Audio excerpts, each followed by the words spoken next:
বন্ধু চলো হুজুর কাছে যাই, হুজুর কাছে যাই। আমাকে জাকাত তো ফরজ হয়ে গেছে, হ্যাঁ তাহলে জাকাত কেমনি কি দিতে হবে হুজুর কাছে যাই জিজ্ঞাসা করি আমরা। চলো বন্ধু যাই, তুমি একই হুজুরের কাছে কেমনি কি করতে হবে। আমার কাছে যাই কিছু জিজ্ঞাসা। এই কোনে যাস? জাকাত দিবার যাচ্ছিস? যা জাকাত দে। মোবাইলে ছবি তুলিস, ছবি তুলে ফেসবুকে আপলোড দিবি, ইউটিউবে আপলোড দিবি, তাহলে সবাই তোকে দানশীল বলবে। মনে করো আমরা তো জাকাত দেবো, ঠিক আছে, তাহলে আমরা ফেসবুকে ইউটিউবে ভালো করে দিলে আমরা তো সবাই জানবে আমরা জাকাত দিচ্ছি, সবাই জানবে না এলাকার লোক? না না বন্ধু, এটা গুনাহ, এটা আল্লাহ খুশি হবে না, আল্লাহ বেজার হবে।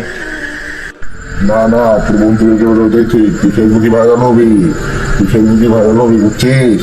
তাহলে বন্ধু তাহলে কি করবো, এটা ভাইরাল করলে ভালো হয় না? হ্যাঁ ঠিক বন্ধু, ভাইরাল করলে ভালো হবেন, তাহলে আমাদের সবাই দেখবেন, বাংলাদেশের সব সেটাই লোক। তো, সব জায়গায় আমরা জাকাত দিব, সবাই দেখবে, সেটাই তো ভালো হয়। কি করবো? আচ্ছা বন্ধু ঠিক আছে।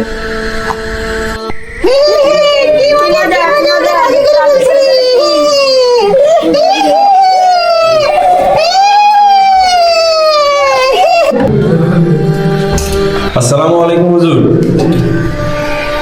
ওয়ালাইকুম আসসালাম ওয়া রাহমাতুল্লাহি ওয়া বারাকাতুহু। এসো বাবারা, বসো এখানে, এসো।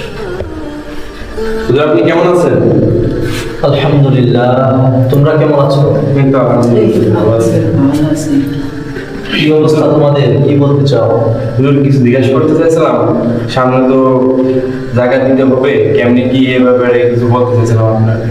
ও আচ্ছা, তাহলে এই ব্যাপার, তাহলে কিভাবে কি করতে চাচ্ছ তোমরা? মানে আমরা ইউটিউব ফেসবুক এগুলা চাললে আমরা জাকাত দিচ্ছি, সবাই জানুক, এলাকার লোক সবাই জানুক আমরা জাকাত দিচ্ছি, সবাই জানতে হবে না আমরা জাকাত দিচ্ছি, সেটাই আপনারা বলতে দিলে কেমন হতো?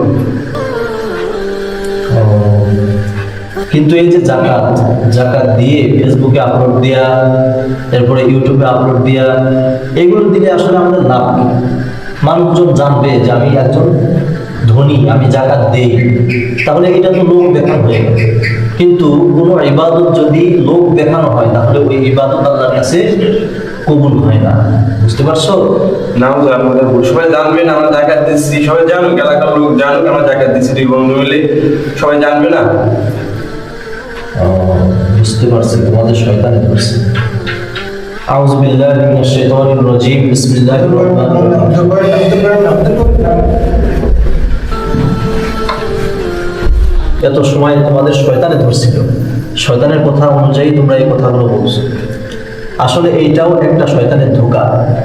এই যে জাকাত আমরা আদায় করব কিসের আশায়? সওয়াব অর্জনের আশায়। কিন্তু এই যে আমরা যদি লোক দেখানোর জন্য জাকাত আদায় করি, তাহলে কি কোনো সওয়াব পাবো? না, না। লোক দেখানোর কোনো ইবাদত আল্লাহ তাআলা কবুল করবেন না। এই কারণে এই লোক দেখানো জাকাত দেওয়া যাবে না। যদি আমি জাকাত দেওয়ার সময় ছবি তুলি, সেই ছবি ফেসবুকে আপলোড করি, এরপরে ইউটিউবে আপলোড করি, তাহলে এইগুলো মানুষ দেখবে। আর এইগুলো আমরা আপলোড দেই হচ্ছে মানুষ দেখানোর জন্য, আর এই মানুষ দেখানোর জন্য কোনো ইবাদত করা যাবে না। তাহলে এখন থেকে কি করতে হবে? একমাত্র আল্লাহর রাজি খুশির জন্য মানুষকে জাকাত দিতে হবে, জাকাত আদায় করতে হবে। কি আমরা পারবো না ইনশাআল্লাহ? ইনশাআল্লাহ। ইনশাআল্লাহ।